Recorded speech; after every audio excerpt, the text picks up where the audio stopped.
वंदे वेद मातरम। अगर सही पूछा जाए तो दुनिया में कोई भी व्यक्ति अपना कल्याण नहीं चाहता है। ये सुनकर आश्चर्य होगा कि ये कैसे। कल्याण का अर्थ ही हम नहीं समझते हैं। कल्याण का बस एक ही अर्थ होता है, लेकिन हम लोग आम आदमी यही नहीं समझता है। लोग समझता है कि हमारे मन के अनुकूल कुछ मिल जाए तो हमारा कल्याण हो गया। ऐसा नहीं होता है। कल्याण का एक ही मतलब है कि आपको जन्म मरण से मुक्ति मिल जाए, भवरोग समाप्त हो जाए, तो उसी में मनुष्य का कल्याण होता है। परम पद की प्राप्ति हो जाए, फिर जन्म मरण में पड़ना नहीं पड़े। असली कल्याण वही होता है। लेकिन चूँकि हम लोगों के मन में सांसारिक कामना भरी रहती है, सांसारिक भोगों की कामनाएं भरी रहती है, इसलिए हम लोग अनेक प्रकार के यज्ञ करते हैं। उन यज्ञों का उद्देश्य क्या होता है? भोगों की प्राप्ति। इस धरती का भोग हो या स्वर्गलोक का भोग हो या उससे भी उच्च लोगों का भोग हो, भोगों की प्राप्ति ही एकमात्र लक्ष्य होता है। हृदय में हमेशा सांसारिक भोगों की कामनाएं जागती रहती है, इसलिए ये अनेक प्रकार के यज्ञ करते हैं। दूसरी कोई बात नहीं है। दो प्रकार के भोग इस संसार में होते हैं। एक होते हैं दृष्ट भोग, जो हमें दिखाई देते हैं, भले वे हमारे पास नहीं हो, लेकिन संसार में किसी के पास है, वो हमें दिखाई देते हैं।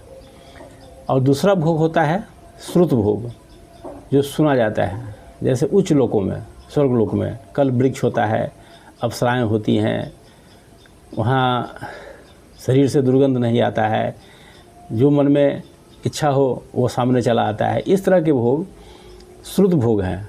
धरती पर रहने वाले किसी ने देखा नहीं है, लेकिन शास्त्रों के आधार पर सुना गया है। शास्त्र लिखने वालों ने अपने दिव्य इंद्रियों से इसे लिखा है,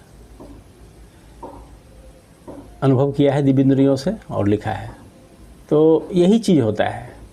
तो इतनी कामनाएं मनुष्य के अंदर होती है कि वो अपना कल्याण भूल जाता है और इसी में वह लगा रहता है।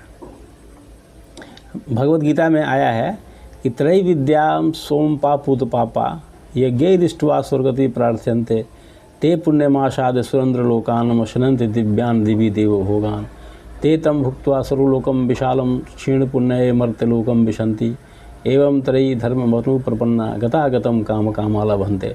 मतलब ये हुआ इसका कि तीनों वेद में जो सकाम कर्म की चर्चा हुई है,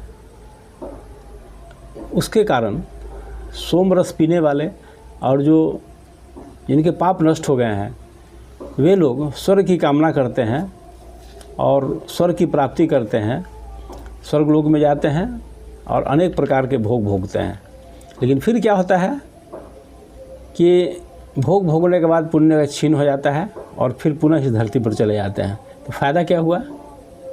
फिर वहीं पर चले आए, जहाँ से गए वहीं पर फिर चले आए, तो लाभ नहीं मिला। इसका मतलब हमारा असली कल्याण नहीं हुआ। तो असली कल्याण वही है कि हम भगवान श्री कृष्ण के शरण में जाएं, और सही अर्थ में जो होता है मोक्ष का मतलब वो वही होता है कि जन्म मृत्यु के चक्र से बाहर निकल जाएं। भगवान कृष्ण के परम धाम में ये चीज़ नहीं होता है। इसलिए हमारा कल्याण तभी है जब हम श्री कृष्ण के धाम वापस चले जाएं। सारे शास्त्रों का निष्कर्ष वही है, फिर हमारा पुनर्जन्म कहीं नहीं हो और भगवान श्री कृष्ण के परम धाम में चले जाएं। ये असली कल्याण होता है। धन्यवाद।